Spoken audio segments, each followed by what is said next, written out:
Bonjour à tous, c'est Jean-Luc Roux sur sa chaîne YouTube. Aujourd'hui, nous allons parler du programme spatial de la Chine. Pour la NASA, ce programme spatial cache des objectifs militaires.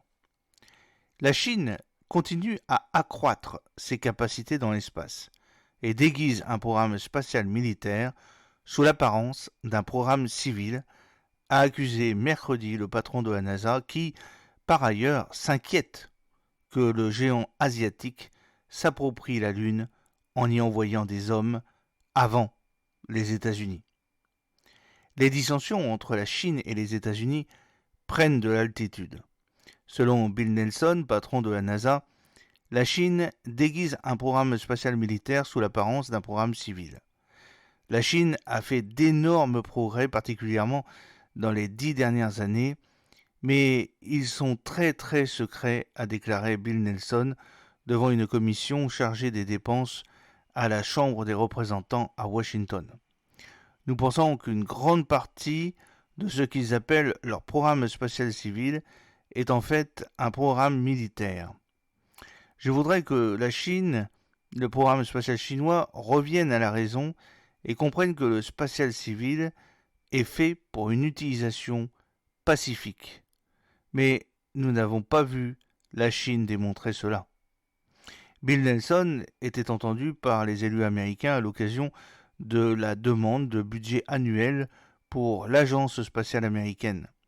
Interrogé par l'un d'eux sur les conséquences d'une potentielle perte de leadership des États-Unis dans l'espace face à la Chine, il a affirmé que cela ne devrait pas se produire, mais il faut être réaliste, la Chine investit beaucoup d'argent là-dedans.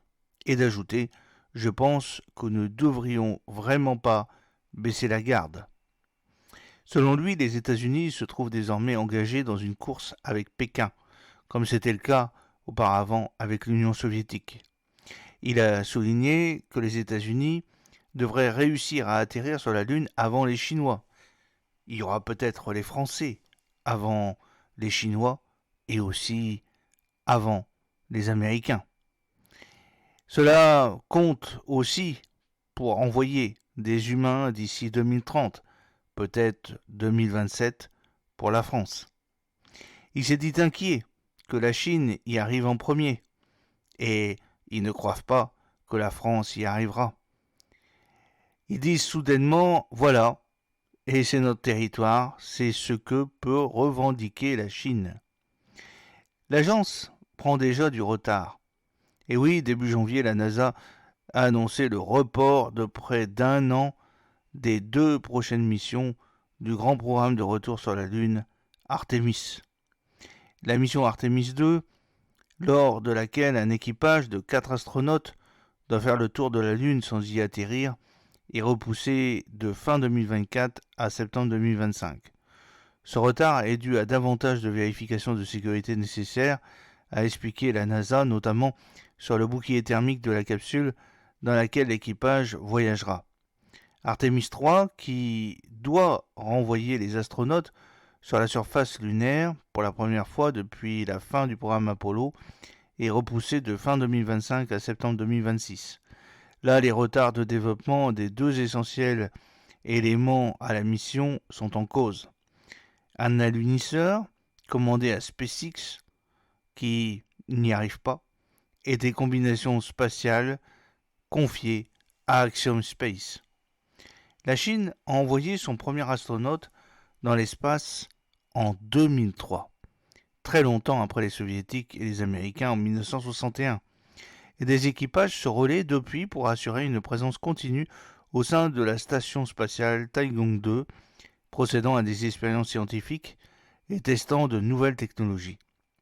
En 2019, un engin chinois s'est posé sur la surface cachée de la Lune. Puis en 2021, la Chine a fait arriver un petit robot à la surface de Mars. Autre handicap pour les États-Unis, les temps sont aux économies.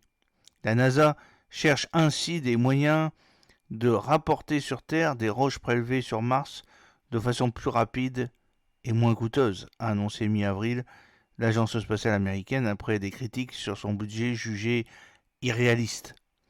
Cette annonce est intervenue alors que la mission chinoise Tianzhen 3, pour le retour d'échantillons venus de la planète rouge, devrait être lancée vers 2030, selon les médias d'État, dans un contexte de rivalité entre les deux puissances.